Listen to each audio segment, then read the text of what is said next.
ladies and gentlemen. You asked for it again and again. Children of all ages. That's right. Randy is sober. So sober. This isn't October. No. It's, But it was. Yeah. At some point it was. Let's find out why. Yeah, you requested it. The year is 20,000 BC. The time, around 2 o'clock in the afternoon. A young Paleolithic hunter, whom for the purposes of this tale we shall call Gavin, is returning home after an unsuccessful partridge hunt on the nearby grass plains of Ooga Booga. Gavin, weary from his mighty journey, takes a moment to rest beneath an enormous prehistoric fig tree. Surveying the valley below him, he turns his nose upwind in a south-to-southwesterly direction to ensure he will not be taken by surprise by any nasty saber-toothed rabbits or woolly armadillos. This looks pretty dangerous. Satisfied that he is relatively free from danger in the immediate future, he absent-mindedly reaches down, lifts a fallen fig from the ground and observes its plump, overripe tumescence. Gavin munches down on its figgy goodness, entirely unaware that with each nonchalant chomp, he is irreversibly shaping the future of all humankind! Several hours later, Gavin's wife, Stacy, is awaiting her husband's return. She fills the time by flogging the skin of a tapir to make herself a lovely new tablecloth.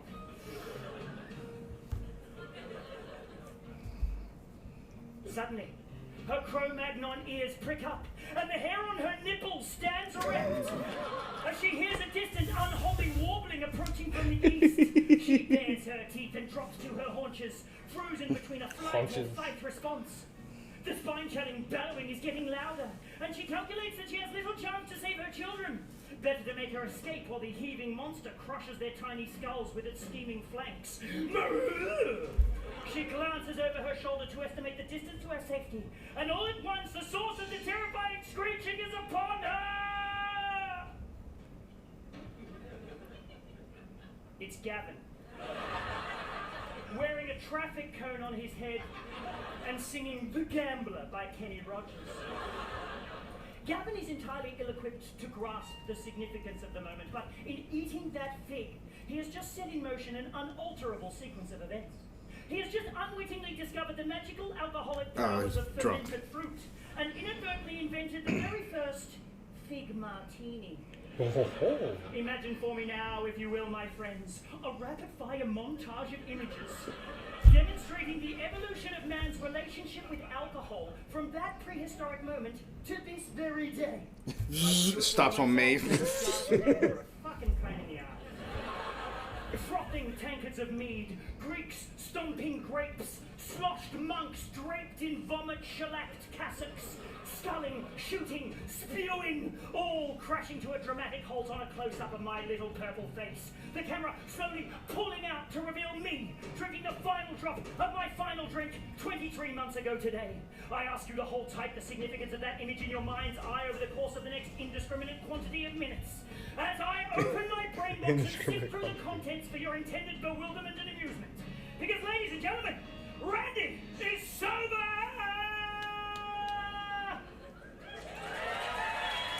I have a bad feeling that this is going to unlock some stuff back here. No. Over the next hour. Never. Randy never does that kind of thing. How y'all doing, folks? Feel good? For now.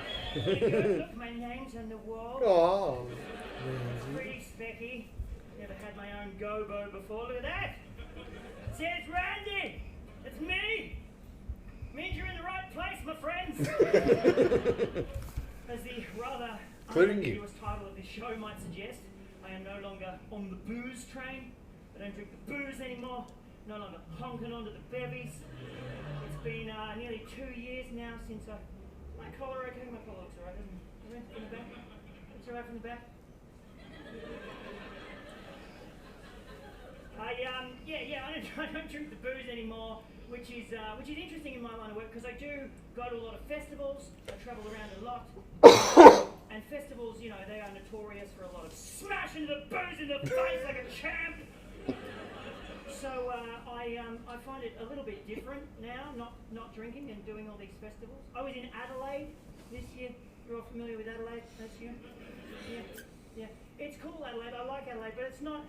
I mean, it's a mildly depressing place to be if you're not smashed off your face. You know, I like it. I mean, during the festival at night time, it's just wasted people everywhere. And then during the day, it's just tumbleweeds and pregnant teenagers.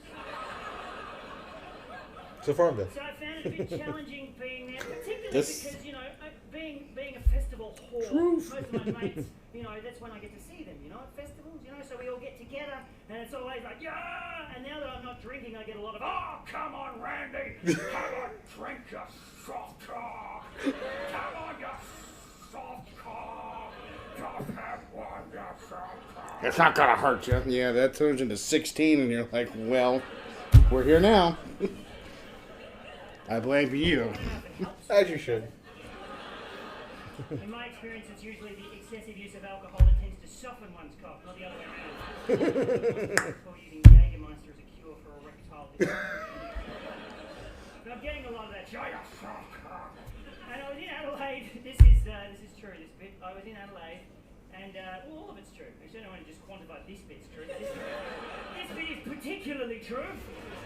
It's not one of those comedian true stories. I was fucking this monkey, right? And Bob Saget. Doing what? I don't know.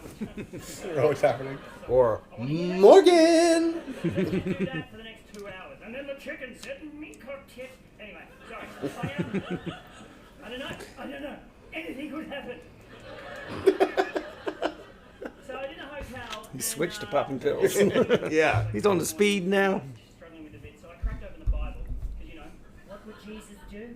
And, this is true. I cracked open the Bible and try not to drink. First thing I read, first word, first verse, first chapter. No shit.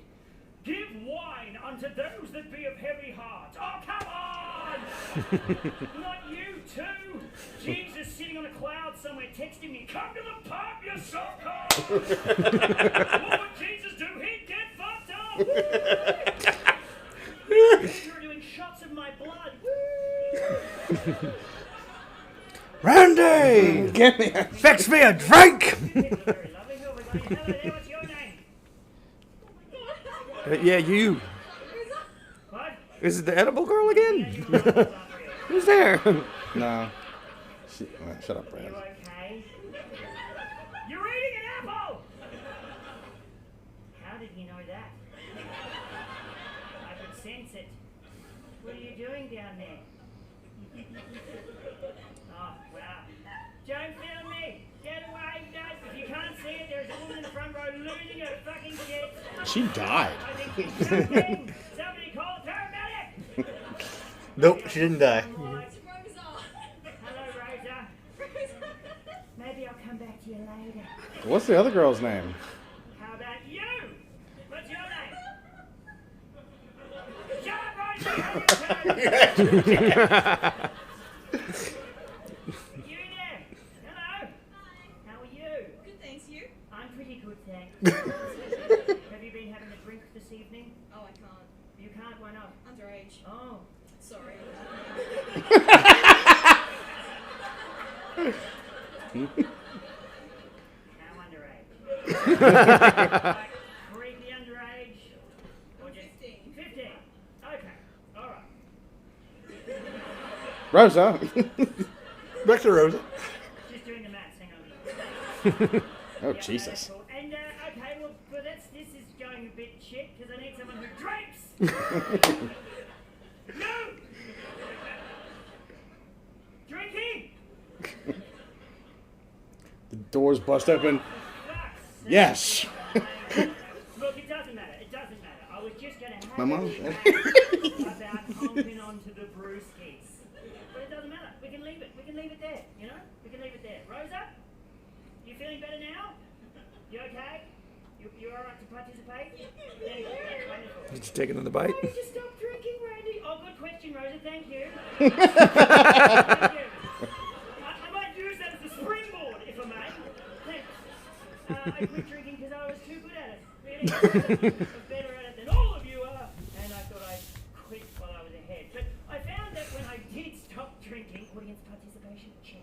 I found that when I did stop drinking, I just suddenly had all this spare time on my hands. You know, time that I would, normally Be awake. spend in the cool enamel of a toilet bowl in a pool of my own chunder, for example. All this time, these little pockets of time would just appear in my periphery and sort of creep up on me like an old woman at the pharmacy waiting for her prescription. 2 8 o'clocks? Little Ron White, when he checks in the evening at the hotel, he's like, yeah, I put my wake up call in for 7. She's like, the next hour? He goes, no. The next one. He goes, you got another one coming around. Right, 2 trying around here. Two a day.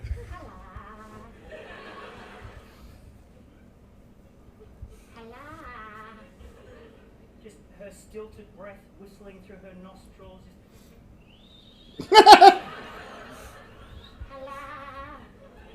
Rolling a powdery mint around in her mouth. Desperate to tell me about her new wart cream. Oh, look at my warty hands and face. She hurt me in the skin. Time for me to become a creepy old Italian woman. So I decided to fill that time up by doing some stuff. And I started off with a bit of self-development because, I wasn't feeling the best about myself. Ow. So I thought I'd do a bit of self-development and... Like puzzles? They also piece puzzles. away from being a manic depressive bumbalati and get the shit back on track. So I started out with my diet. Now, I was already a vegetarian. Any vegetarians in? It's a pretty enthusiastic response. The hands are too weak to raise. Back here.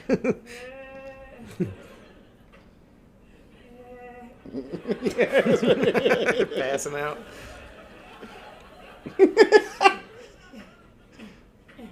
Anybody got an iron tablet?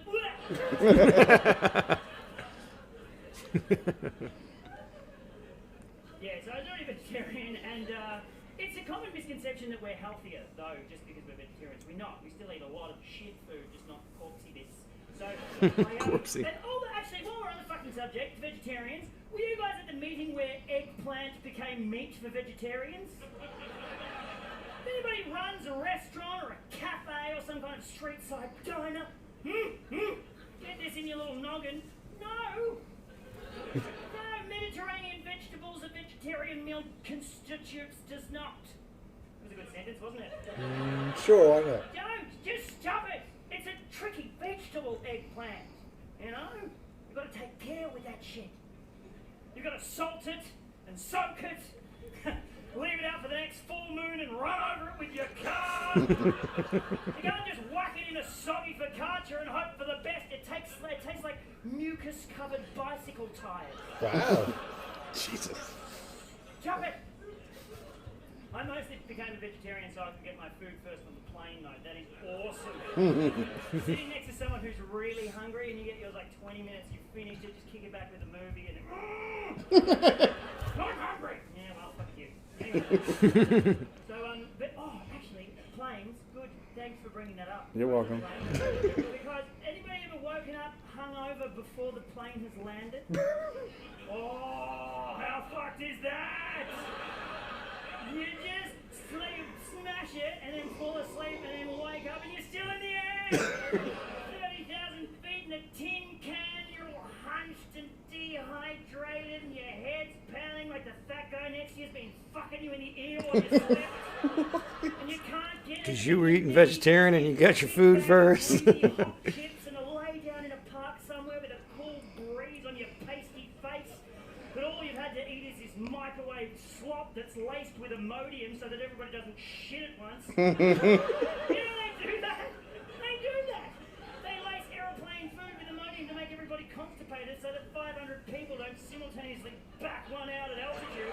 It makes sense when you think about it. Or you don't think about A it. big septic tank full of turds slopping around. Bit of turbulence, doing the drink service. Rivers of shit down the arm. And that's why you always feel the need to pass a rock melon in transit.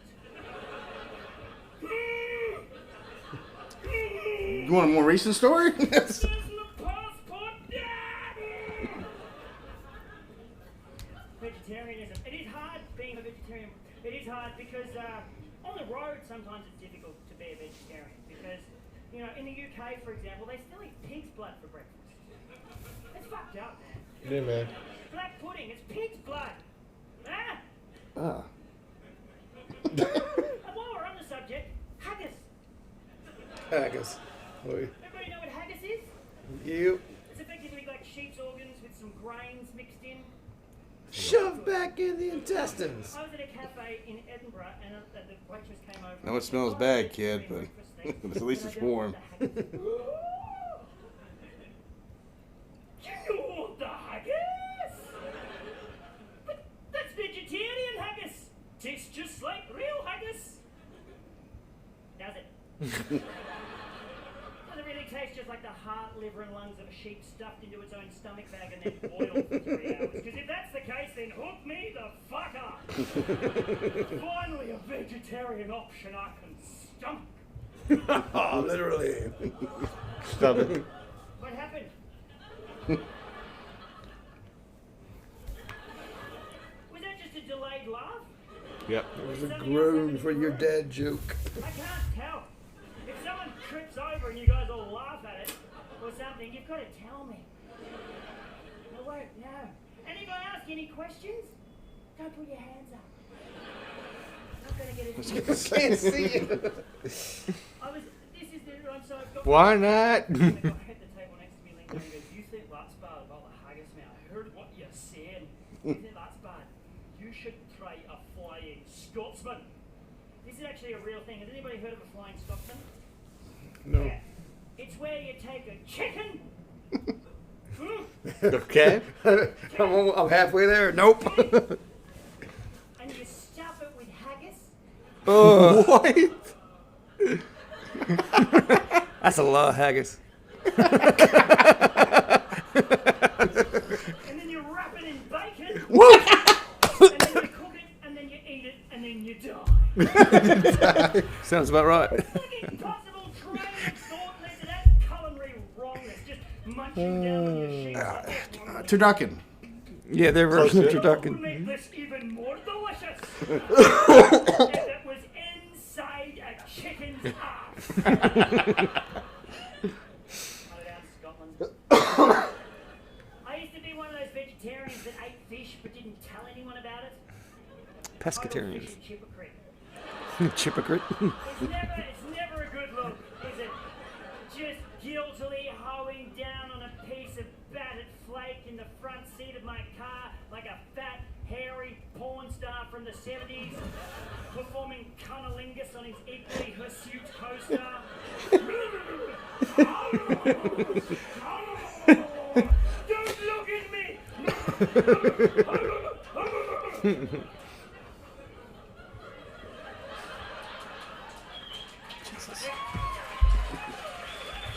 Ah, Randy. It's a powerful image. Yeah. Powerful image.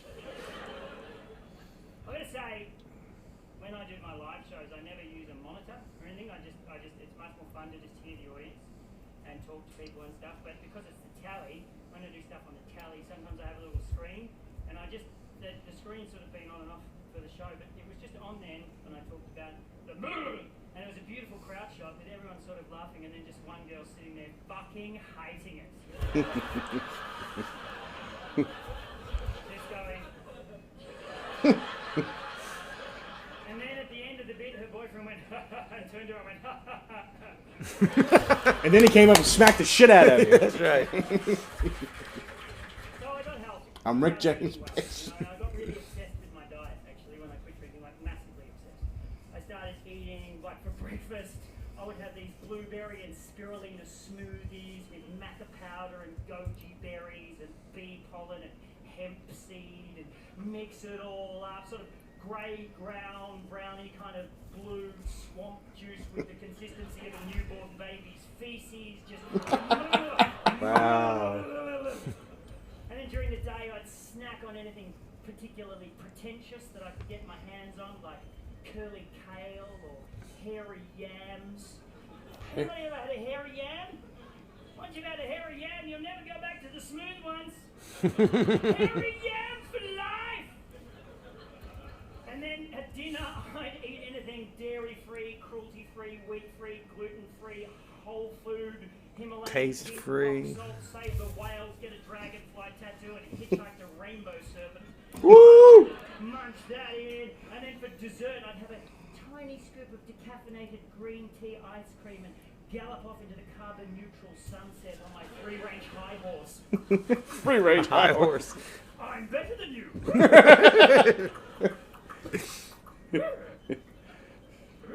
Particularly sick-sounding horse today. Hello, Larry. Are you all right? Never spoken to the horse before. I don't know why I did that. So yeah, while I was on my high horse up there, I also quit smoking. I thought I'd give the ciggies away. Just got rid of the ciggies.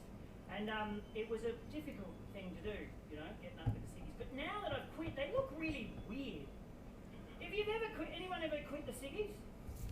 Do they look weird to you now, people that smoke? Isn't it a weird habit? It doesn't make any sense. Like, if you've never seen it before, you're just like, oh.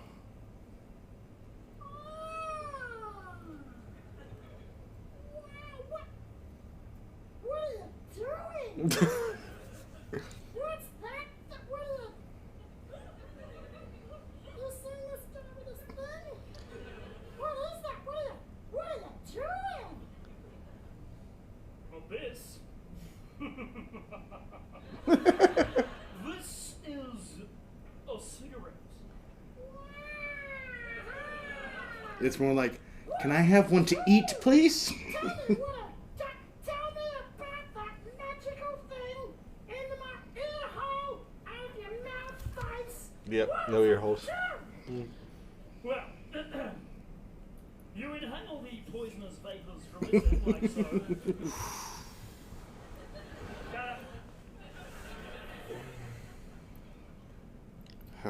It goes in your lungs and in your brain and in your blood system and stuff. And then, oh, this is the best bit. You blow some of that shit back out.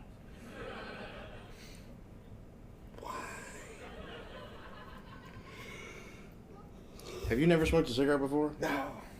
For real? Good for you. Yeah, you'll never understand.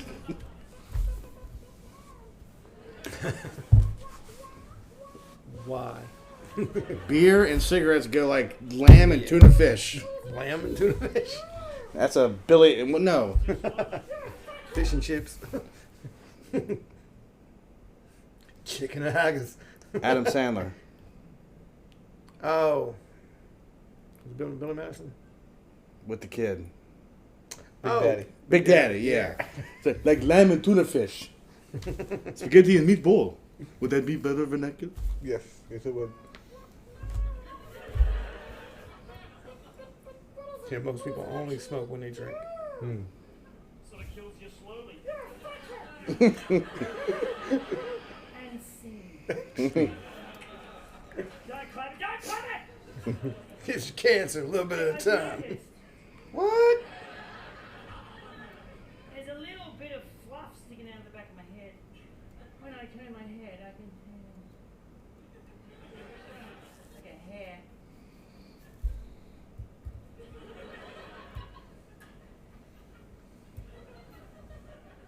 They're gone. Maybe to the angle, I can see it in the light. Nobody cares. Nobody cares. The show is just me grooming my purple noggin. Settle in! Woo!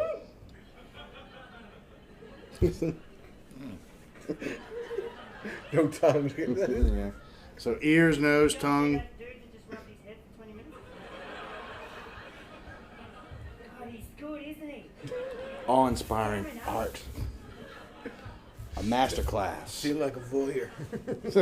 Oh my. Smoking is quite Yes. But I went the whole 9 yards. I quit smoking and drinking on the same day. Ooh. Which is fucking stupid in itself. But it also happened to coincide with my girlfriend at the time moving interstate. And we decided to embark upon a long distance relationship. All on the same day. I think we know how this ended up. Smoking, drinking, fucking, off the list! I recall being slightly tense. That's how it happens. Bought a bunch of books, then I needed a bookcase. So I started exercising. So did Carrot Top.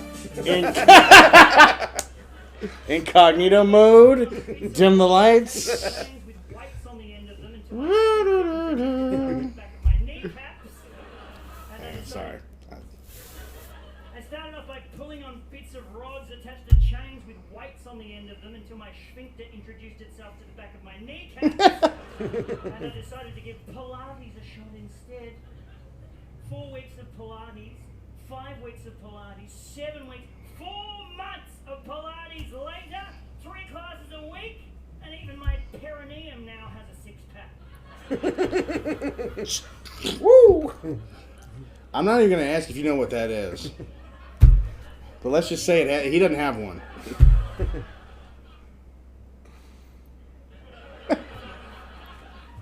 want to tell us? I just think some people in the room might know what a perineum is. My name is Yohel South. Say what? That's underage people who know. Well, good. Yeah. Randy is sober is now also educational. Would somebody care to enlighten Rosa as to what a perineum is? Nope. We're all grown up, apart from the front row, apparently. Anyone? The area between the anus and the scrotum. Correct!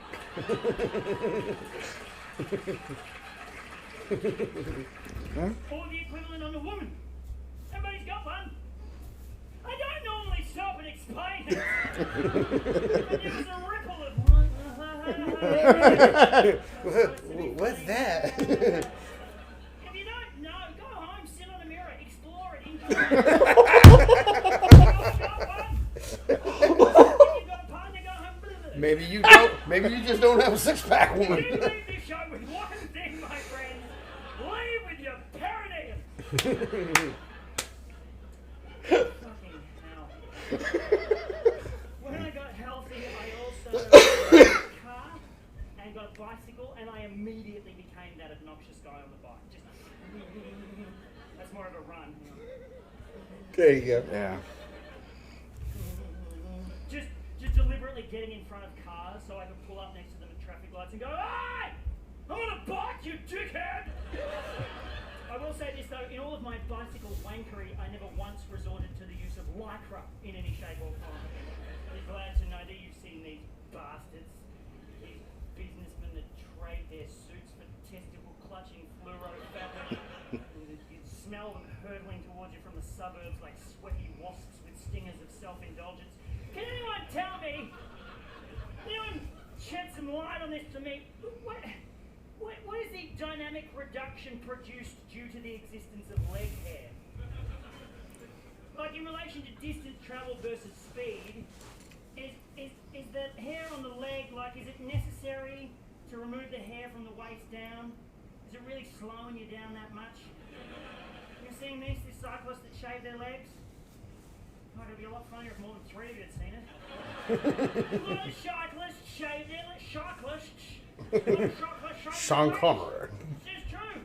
It's true. It happens. I don't understand. The gamers are foot, Trebek. I talked to a crowd about this once, and a guy came up to me Really afterwards good. and said, I shave my leg because it's when I fall off, if I cut my legs, and it hurts more with the hair, and then when it grows back, I have to put band-aids on. Sore on my legs. You know, just don't fall off your bike, you fuckhead. Okay. That sucker.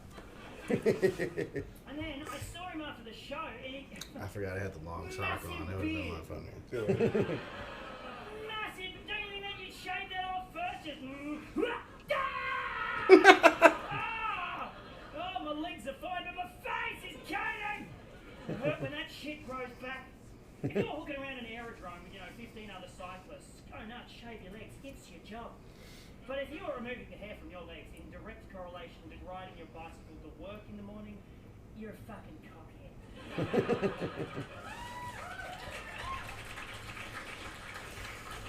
Losing it. Maybe just a bit bigger. My ex-wife's new de facto is a fiend for lycra. He's a massive nod job. Grant. His name is Grant. He's a photographer. Actually, this is going to come back and bite me talking about this, but to his credit, in a roundabout sort of way, to his credit, Grant is actually the reason that I do comedy. It's true.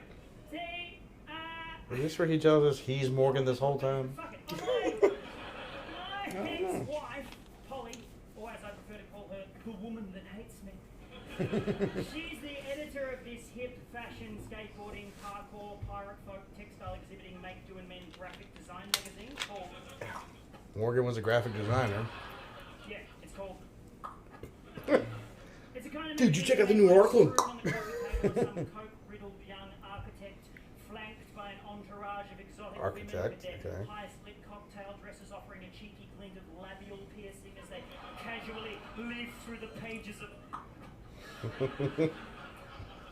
Polly was working with this Grant fucker on a few fashion shoots back when her and I... They had a few This was like crackers. 10 years ago now, and I was out of work at the time, and Grant was taking stills on his feature film that was beginning production in Sydney, and somehow he managed to hook me up with a job as a driver. Weird job, being a driver. I was very grateful until he started banging my wife, but you know... Story for another time, Rosa! The film was called... She's still got a bite in her mouth. Sci-fi homo vampire thriller set in post-apocalyptic Florida. Stupidest job I've ever had. Every morning I would pick up Keanu Reeves at his hotel and then drive him to set. And then I'd usually spend the remainder of the day smoking ciggies with the girls in the production office and honing my skills as lord and master of the cryptic crossword. And then when Keanu was translating the meaning of the word stilted for the cameras, I'd give him a lift back to his hotel. I will say this about Keanu Reeves. He may not be a very good actor, but he's a cunt. Wow. So both those things are wrong. You haven't seen Matrix Resurrections, Dan. So when production wrapped on that film, I'd made a couple of mates and they took me on to the next job and the next job after that. And before I knew it, I worked in the film industry. It was cool. Which one? Well, it was 5 years and I don't really remember much though. And I think it's because Triple nothing X. bad happened. Dry clean only. That was weird. I think things with Polly and I were good and I was earning decent cash and I just sort of bobbed along in the The black light flip on this splotches and shit. Sorry. Never really remember. You're gonna have to get this down to the lab. Before I quit drinking, I think I only really made an effort to exist in the gaps. You know, only sort of paying attention during periods of transition while stuck between worlds. Hence my tendency to be blissfully unaware of things falling to shit around me until it had already happened. Then I was all over it. Then I'd happily lay back and make little poo angels in the shit for as long as it took to rebalance the universe. Just, yeah! Woo! Poo angels! Yeah! Then I'd just clamber back into the bottle, reseal the cork, and fucking roll back into the current. Just bobbing along, awaiting the next jagged rock to remind me that in order to... The correction officer comes by. You have to occasionally engage. We knock that off. You Nash. I told you I shouldn't have fucking started talking about that. Why did I start talking about... Oh, comedy! How I got into comedy! So I got... Grant! So I got a job as a third assistant director on this children's television series called Mr. Wumpy and the Third assistant director. Don't hug me, I'm scared. Do they even write that on the screen? Primarily of organising a large group of 6-year-old children to sing along and dance about the place, while Mr. Wumpy and his Dimpletown Dancy Monkeys cranked out their impressive back catalogue of songs in the key of Wiggle. Key of Wiggle. The kids, man, these kids, they were usually pinging off their tiny noggins on sugary treats they'd been wolfing down in the green room. They fed these kids sugar. They came in and then they just went, oh, here, have a shitload of lollies, and then gave them to me to look after. It was insane. I spent the first few weeks on that job tearing my hair out because I had no idea how to control the little bastards. Seriously, I was coming home every night after work and passing out face first on the bed like Arnold Schwarzenegger in Kindergarten Cop.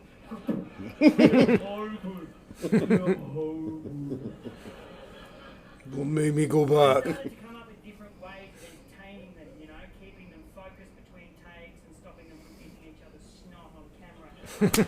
We do stuff like play games and, you know, sing songs. Hide the body. Smell this rag. Backlog of party tricks, including the innate ability to pick a soiled undergarment at 50 paces. That shit comes in handy. So when the work dried up in the film industry, it was like a natural, albeit slightly desperate decision to start doing children's plays. Yeah. It's funny because it's true. Before I got into comedy, I hosted children's plays. If I ever sink At the that low, you know. At the last party That Logan bullet. I ever did, I vomited the previous night's tequila On the birthday child. into the face of a 6-year-old girl. Yeah, it was her party. I was Good job, Jay. Happy it just sneaks up on you and just sort of plops out an involuntary torrent. Just sort of, she won You have this your little phone on you? necklace out of a pinata, and she asked me to help her put it on, and she was facing me, and I was like reaching around her neck to do up the class, and I just went, just like, oh, in her little mouth. It was so fucked. She was like, Ah. and then it was one of those Carrot turned my- totally debilitates you. Like you can't talk, you can't do anything. It just goes for ages. You just like.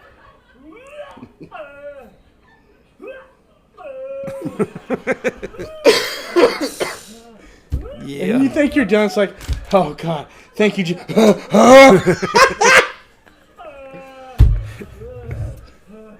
Yeah.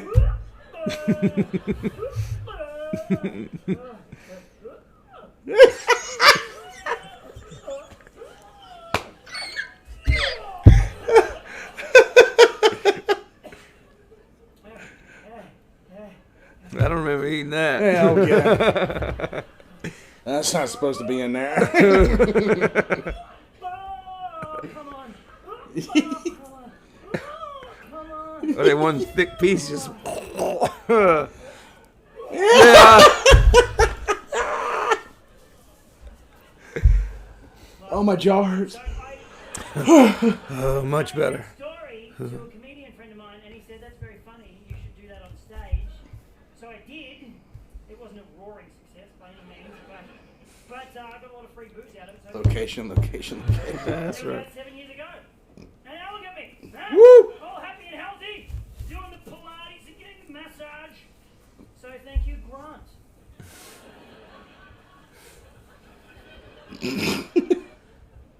I do actually get regular massages when I can, when I'm about the place on the road and stuff for my little scrotal neck. I like the massage, but it can be a bit hit and miss when you're touring massages because sometimes I was in Canberra. Depends on where she's and, at. Shut up. I saw it. Did you hear that? I was in Canberra. I take it I'm a very heavy guy. I was in Canberra. Oh, Camberlin.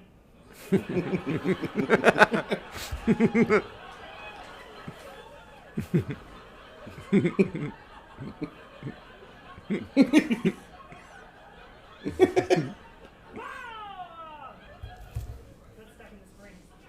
I was in Canberra and I went for a massage. I saw this advertisement in a shop window and it was like for a guy for a massage. And I was like, I was only there for a day, so I called him and said, "Oh, dude, can you fit me in?" He goes, "Oh, I'm about to close." I'm like, "I'm only here for a day." And he goes, "All right, I'll stay open. I'll stay open."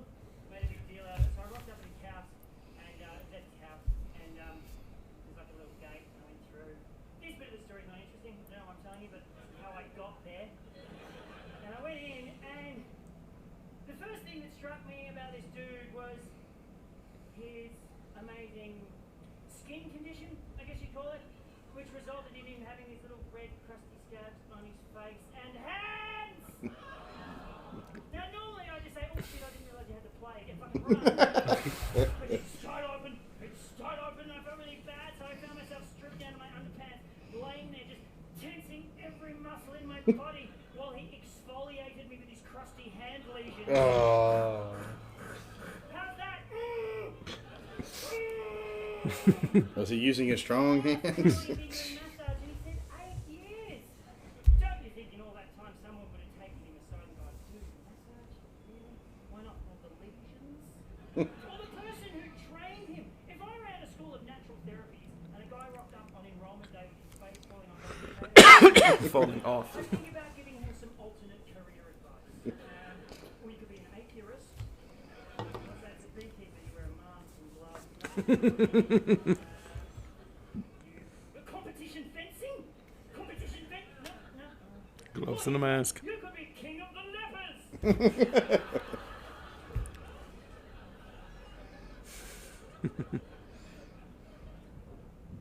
I also, when I quit drinking, I also started doing some extensive research into internet pornography. And yeah, you can tell we've really hit the highbrow end of the show. In the middle. Just chuck all the fucked up shit in the middle. They'll love it. So, no, this isn't fucked up. I started researching internet pornography, and I found that the porn of the 60s and 70s, you know, it looked like fun.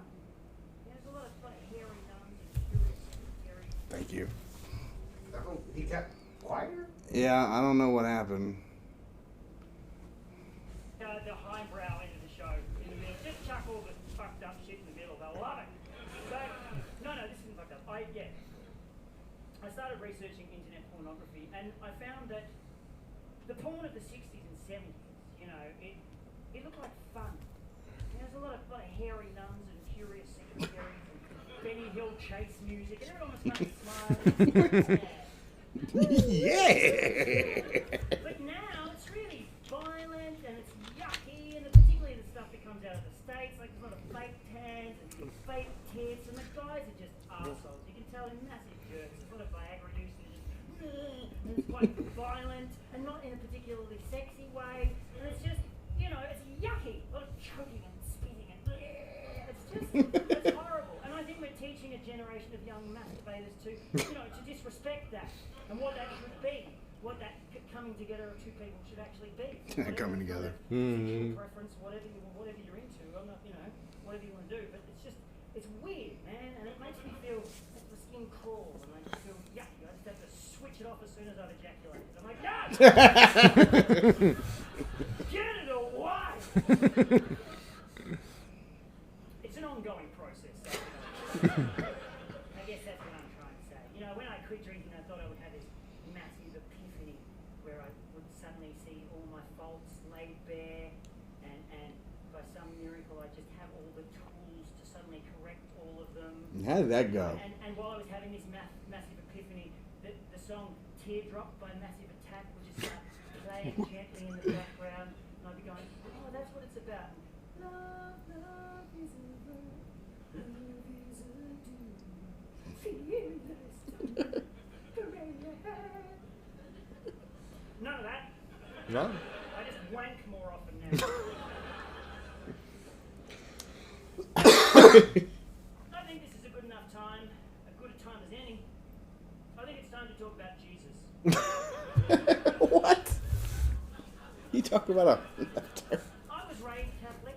I was brought up Catholic. Any other Catholics in the house? Yeah, any lapsed Catholics? Yeah. Unlapsed. Yeah, you still thinking about it? Any prolapse? I mean... It's weird, man. The God of my childhood was essentially a creepy old man sitting on a cloud leering at me every time I thought about doing a wee. It's pretty fucked up shit to tell your kids. There's a big scary man on a cloud in the sky, and he can see and hear everything you do and say. And if you do something wrong, he'll send you down to hell, where your skin will be flayed off and you'll be flogged and tortured by vampire monsters that'll fuck you in the ass with flaming jackhammers. Wow. So don't you eat any of those biscuits before dinner. He's paraphrasing, Dan. Nope, those are the exact words they said. Slightly paranoid childhood. But the more I read as I grew, I kind of evolved past that idea. You know, I read a lot of stuff. I read about different religions, read about Buddhism. I read Richard Dawkins. I read Stephen Hawking. My God, that man blows me away. When I was 15, I read A Brief History of Time, and it blew my tiny purple mind, man. That book is amazing. Everything that man says is like fucking incredible. The polarity of a black hole. He's already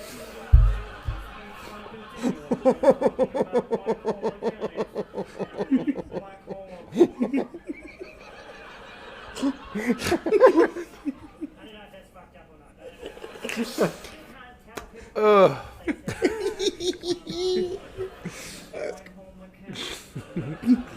look, what's that over there?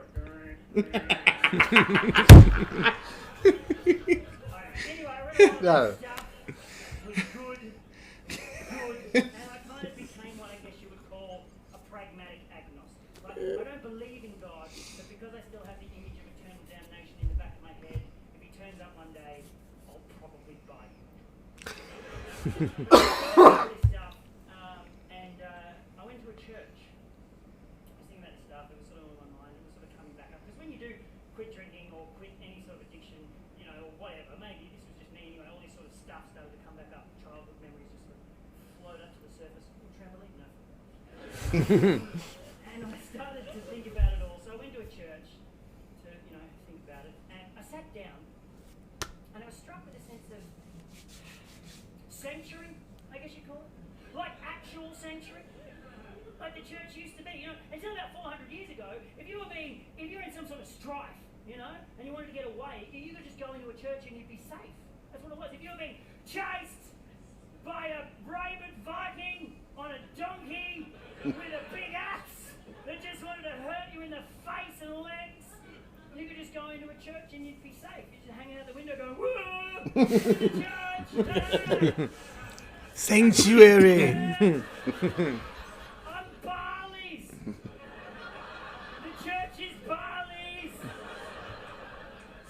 I fucking love Barley's. Does everyone know what Barley's is? Yeah, when you're playing Chasey or Tiggy or whatever, and there's an area that you can't get tigged or tagged or whatever, you're Barley's. I'm Barley's. Ah, Barley's. Why Barley? Why not Phuket? Why not Siem Reap? I'm Ho Chi Minh. Get back, I'm Ho Chi Minh. Ho Chi Minh. I'm Jakarta. Get back, can't get me, I'm Jakarta. No, Randy, Barley is a childish colloquialism derived from the word parley, which is when two opposing parties hold a discussion whilst under a truce. Wow. Thank you, linguistic heckler. Linguistic heckler, word-related heckles. What? Word-related heckles.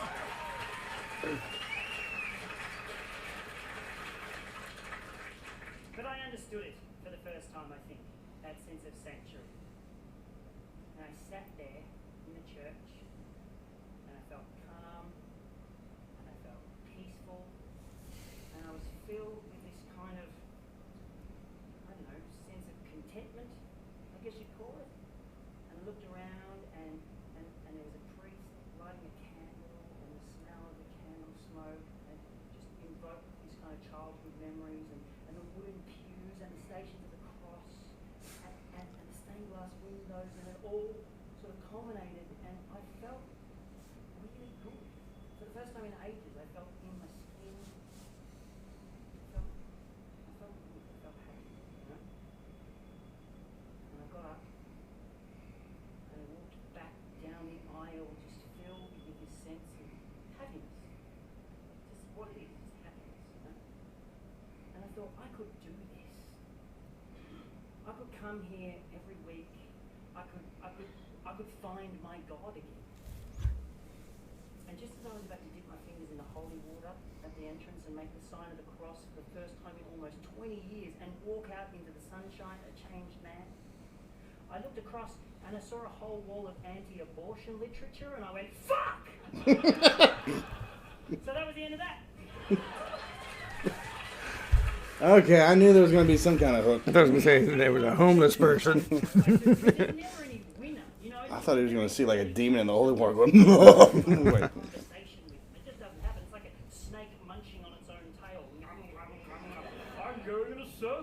And historically, you know, if you wanted to get into it, if you wanted to have some kind of religious debate, you know, you had to study for decades and wait your turn sitting outside a dusty temple somewhere to lock horns with the theological titans of the time. It was heavy shit, man. Now, as far as I can see, the contemporary method of engaging in some sort of a religious powwow is to find a YouTube clip, preferably with 20,000 views or more, something popular like a cat playing a glockenspiel, for example. And then you just scroll down to the comments page, something like, if Jesus saw a cat playing a glockenspiel, he'd shoot it in the head because its owner is a faggot. And away you go! Debate on! My God is better than your God. Discuss. These people just going each other in the YouTube. It's amazing. Cat playing a glockenspiel. Muhammad was a child-raping mass murderer. OMG, I can't believe you hater. Fucking ruffle. God hates you. You will burn. Lol. This is what we've got for the next wave of human evolution. This is how we discuss this shit now. And it's going into space. Does that not terrify anyone else? There are currently lizard creatures sitting on a distant planet, looking down at us, deciding whether or not to use us as target practice. They currently don't have a lot of evidence to suggest we're worth keeping around. What are you watching, Grimslaw? I'm watching the humans become stupider. There's humans on Jupiter? No. I said I was watching the humans become stupider. Oh, stupider! Yes. I thought you said Jupiter.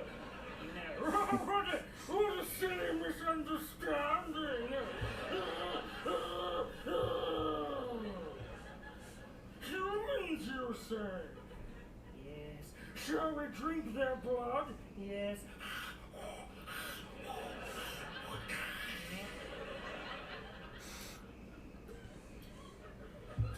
Pull up. Going into space. It's going into space. I don't know. I don't want an iPad. This is this thing. Everybody's got all these little things where they're shooting the shit into space. I was on the plane shooting the shit. And it's going into space. That's actually what you can't see. When you're looking at your iPhone or your iPad, there's like...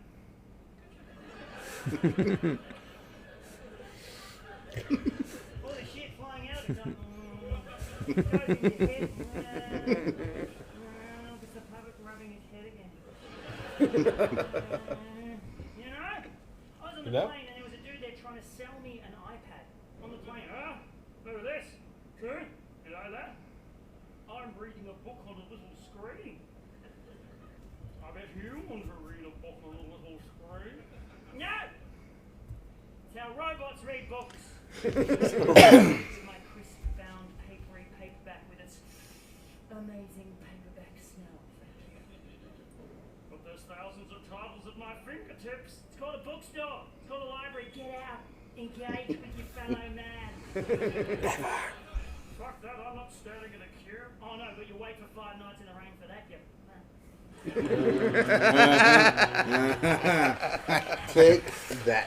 Take this! Take this! He said, I'm not standing in a queue. Queue rage is my favourite thing in the world. I cannot, there is nothing funnier than someone in a queue losing their shit. Because there's nothing you can do. You just stand there, wait your turn, or just fuck off Who's out of that the queue. sound? Stand there going, Yep. yes! It doesn't do anything. The amount of carts I've left in Walmart. Fucking queue rage ever. Right? There's me, there's a guy in front of me, and you know how now in the supermarket you can boop your own shit? Mm. They let you do your own boop. Go in your boop. I get to do my own fucking boop. I'm gonna do that. So I'm there. There's me. There's him. He's in front of me. I'm behind him. And then there's 4 people, right? Four people who, by some fucking comedy miracle, had all never booked their own shit before. And we're standing there, and then there's just these 4 people all simultaneously just going.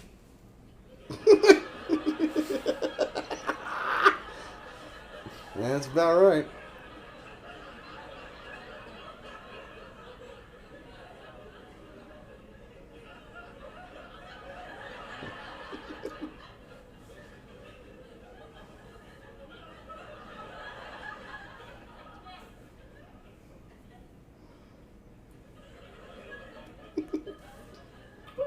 And the guy in front of me is losing his fucking... Oh, this is bullshit!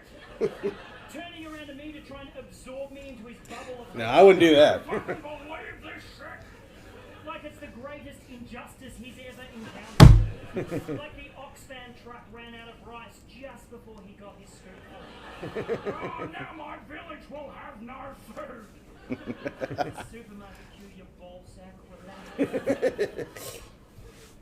I got very distracted. I wanted to talk about Jesus! Oh, yeah. It's been like 4 hours long. I'm just going, what else can I add another thing? Jesus. I think he's probably being misrepresented in the Bible. Jesus. You know? He's probably a pretty good guy. But, you know, I think the Bible, yeah, may have been misrepresented. Because the Bible was written by his fans. The Bible is essentially fan fiction. Never read any fan fiction? The main character's always in weird situations they were never in the original series. It's always a bit sideways. You know, Jesus sitting on a cloud, reading it, going, walking on water? I was in a dinghy.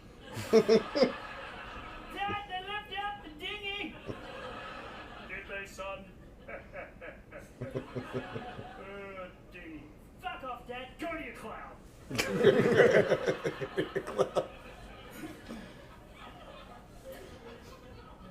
Quit playing with your dinghy. Tommy boy? I just think, you know, like a couple of thousand years ago, even 1,000 years ago, when we didn't have any other explanation for shit, I can understand why people put all their faith into that, you know, because everything was because of God. Fucking anything that happened, like, you know, like, ah! Lightning! Run! We have angered the gods! Run from the anger of the gods! Quick! Someone kill a virgin! But now it's like, oh! Lightning! An electrostatic discharge in the troposphere caused by an accumulation of charged solar particles! Quick! Someone pass me a sandwich! We've got the number on most natural phenomena. Phenomena! We've got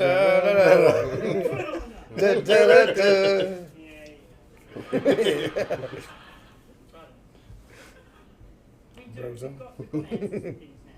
You know, we've got the polarity of a black hole. Stuff. We know stuff now. I suppose it's not that big a deal, really, is it?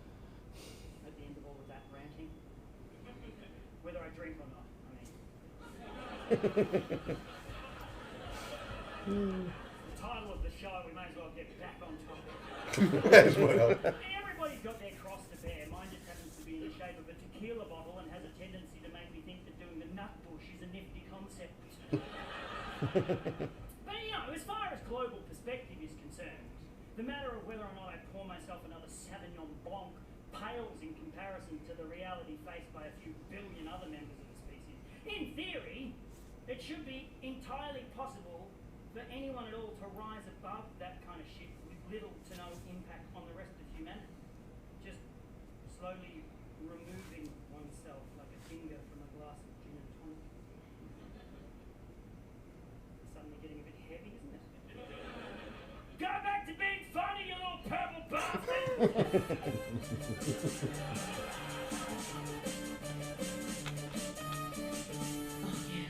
I suppose that's what happens when you take off the beer goggles. The scantily clad seductress of blissful ignorance reveals herself as a gnarled she-witch with liver-spotted breasts and a cadaverous vulva. Just dry humping an open wound on your leg as you lay paralysed on a sweaty vinyl beanbag.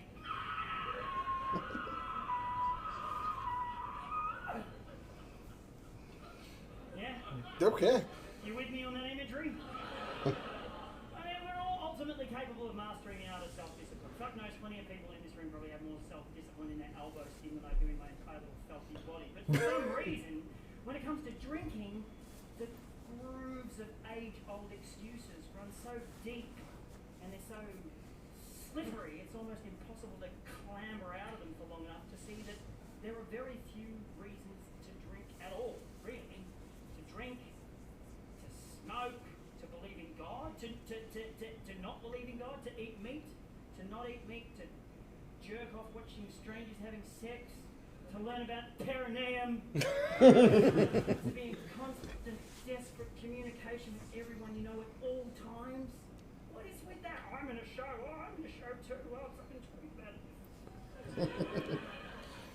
talk about. The commander's game. Welcome.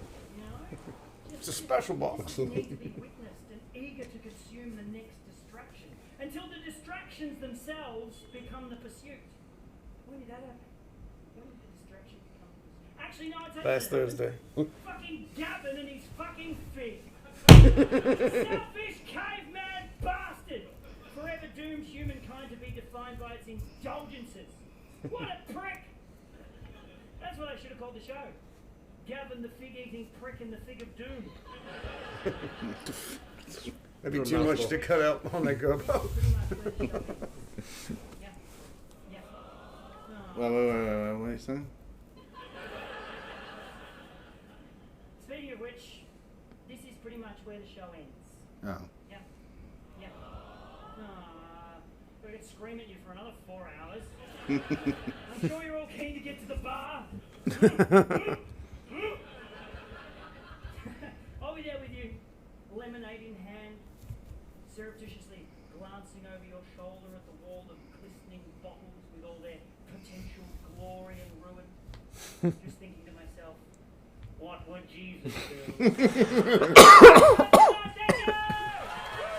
Woo!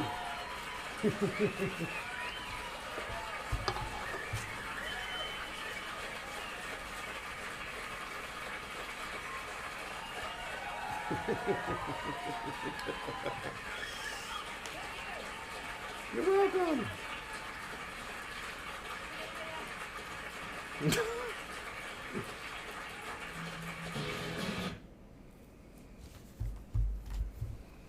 What'd you think? Randy's sober for a reason. Randy's sober, Randy's somber, whichever you want. Somber. It was good. And, I mean, there was bits of it that was just hilarious. Yes. But that's what I've come to find out about Randy. It's very rare that the whole thing is... 100%. Yeah, but he plays to different crowds. True. Well, not crowds. He plays to different peoples. You know, some stuff we don't relate to, some stuff we do. And then there's that gray area in the middle where we all meet, you know. So, yeah, he's very good at what he does. Mm-hmm. God forbid we have an opinion on it. Yeah. Comments. So, yeah, we'll, I think... We haven't seen that one before. Let's watch Randy Buys a Bookshelf. No, it's Randy writes a novel. The Gumtree bookshelf part is just like 20 minutes of that. So I think the next time we do Randy. Thanks for the audience participation. We'll do the rest of his writes a novel. There you go.